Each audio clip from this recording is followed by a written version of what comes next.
श्रावण सोमवार की कथा के अनुसार अमरपुर नगर में एक धनी व्यापारी रहता था। दूर दूर तक उसका व्यापार फैला हुआ था।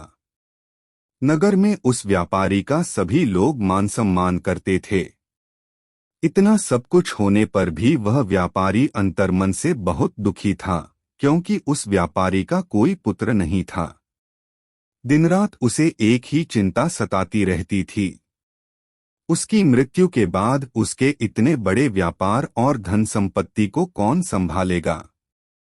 पुत्र पाने की इच्छा से वह व्यापारी प्रति सोमवार भगवान शिव की व्रत पूजा किया करता था। सायंकाल को व्यापारी शिव मंदिर में जाकर भगवान शिव के सामने घी का दीपक जलाया करता था। उस व्यापारी की भक्ति देखकर एक दिन पार्वती जी ने भगवान शिव से कहा, हे प्राणनाथ, यह व्यापारी आपका सच्चा भक्त है।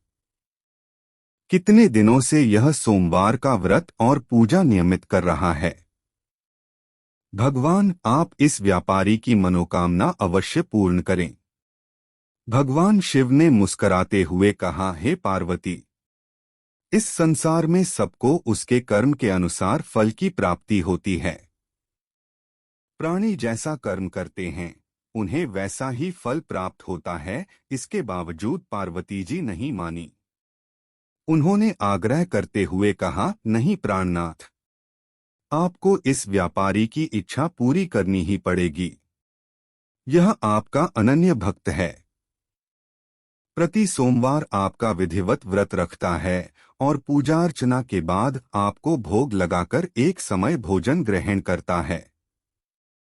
आपको इसे पुत्र प्राप्ति का वरदान देना ही होगा। पार्वती जी का इतना आग्रह देखकर भगवान शिव ने कहा, तुम्हारे आग्रह पर मैं इस व्यापारी को पुत्र प्राप्ति का वरदान देता हूँ, लेकिन इसका पुत्र 16 वर्ष से अधिक जीवित नहीं रहेगा। उसी रात भगवान शिव ने स्वप्न में उस व्यापारी को दर्शन देकर उसे पुत्र प्राप्ति का वरदान दिया और उसके पुत्र के 16 वर्ष तक जीवित रहने की बात भी बताई। भगवान के वरदान से व्यापारी को खुशी तो हुई, लेकिन पुत्र की अल्पायु की चिंता ने उस खुशी को नष्ट कर दिया। व्यापारी पहले की तरह सोमवार का विधिवत व्रत करता रहा। कुछ महीने पश्चात उसके घर अति सुंदर पुत्र उत्पन्न हुआ। पुत्र जन्म से व्यापारी के घर में खुशियां भर गईं। बहुत धूमधाम से पुत्र जन्म का समारोह मनाया गया। व्यापारी को पुत्र जन्म की अधिक खुशी नहीं हुई, क्योंकि उसे पुत्र की अल्प आयु के रहस्य का पता था। यह रहस्य घर में किसी को नहीं मालूम था। विद्वान ब्राह्मणों ने उस पुत्र का नाम अमर रखा। जब अमर 12 वर्ष का हुआ तो शिक्षा के लिए उसे वाराणसी भेजने का निश्चय हुआ। व्यापारी ने अमर के मामा दीपचंद को बुलाया और कहा कि अमर को शिक्षा प्राप्त करने के लिए वाराणसी छोड़ आओ। अमर अपने मामा के साथ शिक्षा प्राप्त करने के लिए चल दिया।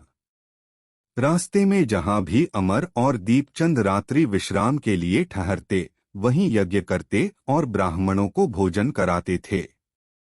लंबी यात्रा के बाद अमर और दीपचंद एक नगर में पहुंचे। उस नगर के राजा की कन्या के विवाह की खुशी में पूरे नगर को सजाया गया था। निश्चित समय पर बारात आ गई, लेकिन वर का पिता अपने बेटे के एक आंख से काने होने के कारण बहुत चिंतित था। उसे इस बात का भय सता रहा था कि राजा को इस बात का पता चलने पर कहीं वह विवाह से इनकार न कर दें। इससे उसकी बदनामी होगी। उस लड़के के पिता ने अमर को देखा तो उसके मस्तिष्क में एक विचार आया। उसने सोचा, क्यों न इस लड़के को दूल्हा बनाकर राजकुमारी से विवाह करा दूं। विवाह के बाद इसको धन देकर विदा कर दूंगा और राजकुमारी को अपने नगर में ले जाऊंगा। वर के पिता ने इसी संबंध में अमर और दीपचंद से बात की। दीपचंद ने धन मिलने के लालच में वर के पिता की बात स्वीकार कर ली।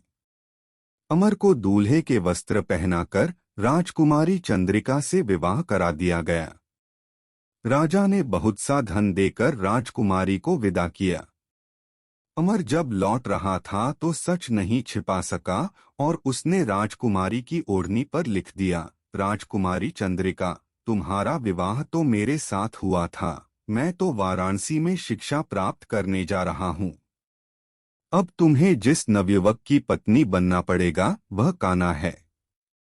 जब राजकुमारी ने अपनी ओढ़नी पर लिखा हुआ पढ़ा तो उसने काने लड़के के साथ जाने से इनकार कर दिया। राजा ने सब बातें जानकर राजकुमारी को महल में रख लिया। उधर अमर अपने मामा दीपचंद के साथ वाराणसी पहुंच गया। अमर ने गुरुकुल में पढ़ना शुरू कर दिया। जब अमर की आयु 16 वर्ष पूरी हुई तो उसने एक यज्ञ किया। यज्ञ की समाप्ति पर ब्राह्मणों को भोजन कराया और खूब अन्न वस्त्र दान किए। रात को अमर अपने शयन कक्ष में सो गया। शिव के वरदान के अनुसार शयनावस्था में ही अमर के प्राण पखेरु उड़ गए। सूर्योदय पर मामा अमर को मृत देखकर रोने पीटने लगा। आसपास के लोग भी एकत्र होकर दुख प्रकट करने लगे। मामा के रोने विलाप करने के स्वर समीप से गुजरते हुए भगवान शिव और माता पार्वती ने भी सुने। पार्वती जी ने भगवान से कहा, प्राणनाथ, मुझसे इसके रोने के स्वर सहन नहीं हो रहे। आप इस व्यक्ति के कष्ट अवश्य दूर करें। भगवान शिव ने पार्वती जी के साथ अदृश्य रूप में समीप जाकर अमर को देखा तो पार्वती जी से बोले, पार्वती, यह तो उसी व्यापारी का पुत्र है। मैंने इसे 16 वर्ष की आयु का वरदान दिया था। इसकी आयु तो पूरी हो गई। पार्वती जी ने फिर भगवान शिव से निवेदन किया, हे प्राणनाथ, आप इस लड़के को जीवित करें, नहीं तो इसके माता पिता पुत्र की मृत्यु के कारण रो रो कर अपने प्राणों का त्याग कर देंगे। इस लड़के का पिता तो आपका परम भक्त है। वर्षों से सोमवार का व्रत करते हुए आपको भोग लगा रहा है। पार्वती जी के आग्रह करने पर भगवान शिव ने उस लड़के को जीवित होने का वरदान दिया और कुछ ही पल में वह जीवित होकर उठ बैठा। शिक्षा समाप्त करके अमर मामा के साथ अपने नगर की ओर चल दिया। दोनों चलते हुए उसी नगर में पहुंचे जहां अमर का विवाह हुआ था। उस नगर में भी अमर ने यज्ञ का आयोजन किया। समीप से गुजरते हुए नगर के राजा ने यज्ञ का आयोजन देखा। राजा ने अमर को तुरंत पहचान लिया। यज्ञ समाप्त होने पर राजा अमर और उसके मामा को महल में ले गया और कुछ दिन उन्हें महल में रखकर बहुत सा धन वस्त्र देकर राजकुमारी के साथ विदा किया। रास्ते में सुरक्षा के लिए राजा ने बहुत से सैनिकों को भी साथ भेजा। दीपचंद ने नगर में पहुंचते ही एक दूत को घर भेजकर अपने आगमन की सूचना भेजी। अपने बेटे अमर के जीवित वापस लौटने की सूचना से व्यापारी बहुत प्रसन्न हुआ। व्यापारी ने अपनी पत्नी के साथ स्वयं को एक कमरे में बंद कर रखा था। भूखे प्यासे रहकर व्यापारी और उसकी पत्नी बेटे की प्रतीक्षा कर रहे थे। उन्होंने प्रतिज्ञा कर रखी थी कि यदि उन्हें अपने बेटे की मृत्यु का समाचार मिला तो दोनों अपने प्राण त्याग देंगे। व्यापारी अपनी पत्नी और मित्रों के साथ नगर के द्वार पर पहुंचा। अपने बेटे के विवाह का समाचार सुनकर पुत्रवधू राजकुमारी चंद्रिका को देखकर उसकी खुशी का ठिकाना न रहा। उसी रात भगवान शिव ने व्यापारी के स्वप्न में आकर कहा, हे श्रेष्ठी, मैंने तेरे सोमवार के व्रत करने और व्रत कथा सुनने से प्रसन्न होकर तेरे पुत्र को लंबी आयु प्रदान की है। व्यापारी बहुत प्रसन्न हुआ। सोमवार का व्रत करने से व्यापारी के घर में खुशियां लौट आईं। शास्त्रों में लिखा है कि जो स्त्री पुरुष सावन के सोमवार का विधिवत व्रत करते और व्रत कथा सुनते हैं, उनकी सभी इच्छाएं पूरी होती हैं।